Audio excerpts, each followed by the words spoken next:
मंगलम पुंडरीकाक्ष मंगलायस्तनो हरि अखंडमंडलाकारं व्याप्तनेन चराचरं तत्पदं दर्शितं तेन तस्मै श्री गुरवे नमः।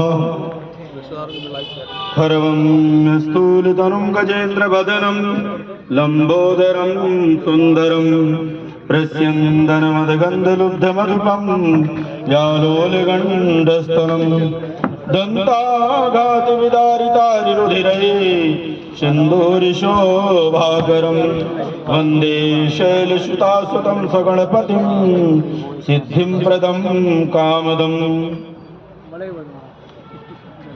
गरुड़ पुराण 18 पुराणों में से एक है, लेकिन ये पुराण जो है तो ऐसा बनाया गया है कि जो मृत्यु को उपरांत ही इसको किया जाता है।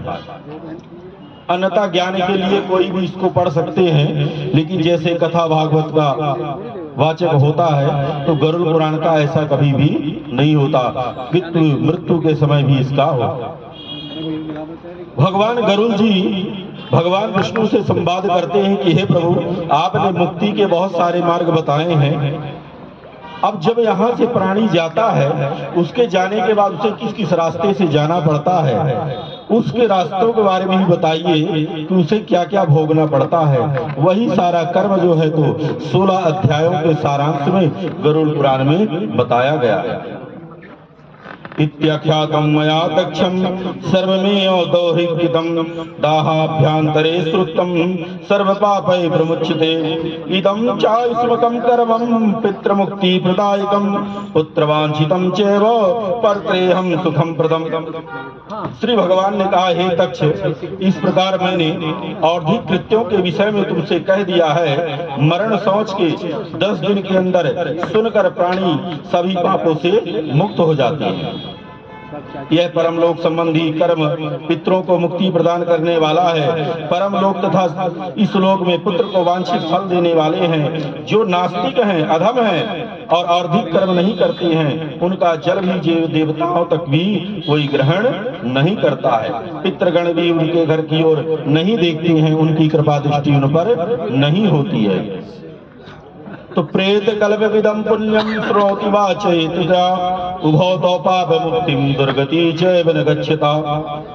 जो इस पुण्यप्रद प्रेत कल्प को सुनता है, सुनाता है, वो दोनों ही पाप से मुक्त होते हैं, दुर्गति को प्राप्त नहीं होते हैं। माता पिता के मरने पर जो पुत्र गरुड़ पुराण सुनते हैं, उनकी माता पिता की मुक्ति होती है, पुत्र को संतति प्राप्त होती है। और जिन पुत्र ने माता पिता की मृत्यु के अंतर गरुड़ पुराण श्रवण नहीं किया, गया श्राद्ध नहीं किया, गौदान विश्वोत्सर्ग नहीं किया, वह पुत्र कहने योग्य नहीं है। इसीलिए सभी प्रत्यों के अलंकरणों से करके धर्म, अर्थ और काम तथा मोक्ष रूपी विरसाद करने वाले गरुड़ पुराण को इस समय अवश्य ही सुनना चाहिए।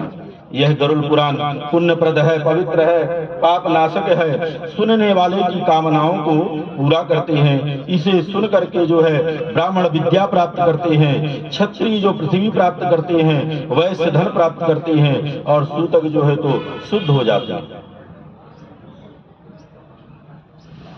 सांसारिक जीवन में मनुष्य जब आता है तो जीवन काल का एक अटल सत्य है मृत्यु। मृत्यु ही एक अटल सत्य है और हम किसी चीज को सत्य नहीं कह सकते। जो आया है उसे एक दिन जाना पड़ेगा। जन्म को सत्य नहीं कह सकते, लेकिन मृत्यु जो है तो अटल सत्य है। इंसान का जीवन में जो है सबसे ज्यादा कठिन क्या है, किसी चीज का अहंकार नहीं होना चाहिए। अगर अहंकार हमारे जीवन में आया तो वो समय समझिए हमारे सबसे कठिन समय है और वही जो है हमारे पतन का कारण है। महाभारत युद्ध जब समाप्त हुआ, अर्जुन को अहंकार हो गया। अर्जुन ने सो कहा कि मैंने तो गंगा पुत्र भीष्म, अंगराज कर्ण, कौरव जैसी सेनाओं को परास्त कर दिया।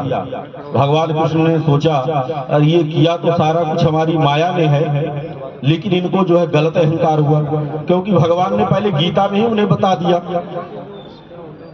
लेकिन भगवान ने सोचा कि इनका अहंकार दूर करना बहुत जरूरी है।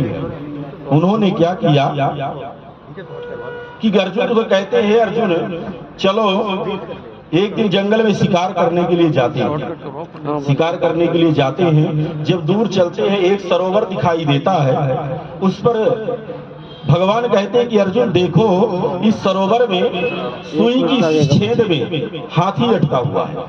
जो कपड़ा सिलने वाली सुई होती है उस पे हाथी अटका हुआ है। अर्जुन कहते हैं भगवान आप तो ऐसा संभव नहीं है कि सुई की छेद में हाथी अटक जाएगा, आप तो यहाँ गलत बोल रहे, खड़े खड़े ही बना रहे। भगवान कहते हैं नहीं, आप जाओ कपड़े उतारो और इसमें डुबकी मारो और देखो आपको दिखेगा कि सुई की छेद में हाथी अटका हुआ है। अर्जुन क्या कपड़े उतारते हैं और उसमें डुबकी लगाते हैं तो वहां तो हाथी तो कुछ दिखता नहीं है, लेकिन जब बाहर निकलते हैं तो नारी हो जाती है, एक राजकुमारी का वेश धारण करती है और जब बाहर देखते हैं तो भगवान का कहीं वहां पता नहीं रहता। एक राजकुमार वहां से आते हैं और उनको गंधर्व विवाह करके ले जाते हैं। उनसे जो है 12 पुत्र पैदा होते अर्जुन की। जो हमारे महीने हैं जेठ वैशाख आषाढ़ सावन भादव, जो हमारे 12 महीने हैं ये अर्जुन के पुत्र हैं। एक तो भगवान को लीला भी रचनी थी और एक अहंकार भी उनका दूर करना था। जब 12वां पुत्र पैदा हुआ भगवान ने सोचा कि अब तो हमारा कार्य भी हो चुका है, अब चलना चाहिए, अर्जुन को लेके आना चाहिए। एक दिन अर्जुन बालकनी में खड़े थे, भगवान अपने रथ से वहीं से गुजरते हैं। जब अर्जुन उनको देखते हैं तो समझ जाते हैं अरे ये तो भगवान है और हम अर्जुन हैं, ये हम कहाँ आ गए, कैसे बन गए। वो उनके रथ के पीछे पीछे पहुंच जाते हैं और उसी सरोवर के पास पहुंच जाते हैं। भगवान के चरणों में गिरकर प्रणाम करते हैं, हे प्रभु आपने ये क्या कर दिया। उन्होंने कहा कि कोई बात नहीं, आप जाओ और इसमें स्नान करो, आप स्नान करोगे फिर से अर्जुन हो जाओगे। अर्जुन गए, उसमें स्नान किए, फिर से अर्जुन हो गए। भगवान ने कहा कि आपने देखा कि इसमें सुई की छेद में हाथी अटका हुआ है। अर्जुन ने कहा प्रभु मैंने तो नहीं देखा। उन्होंने कहा फिर से जाइए आप देख के आइए।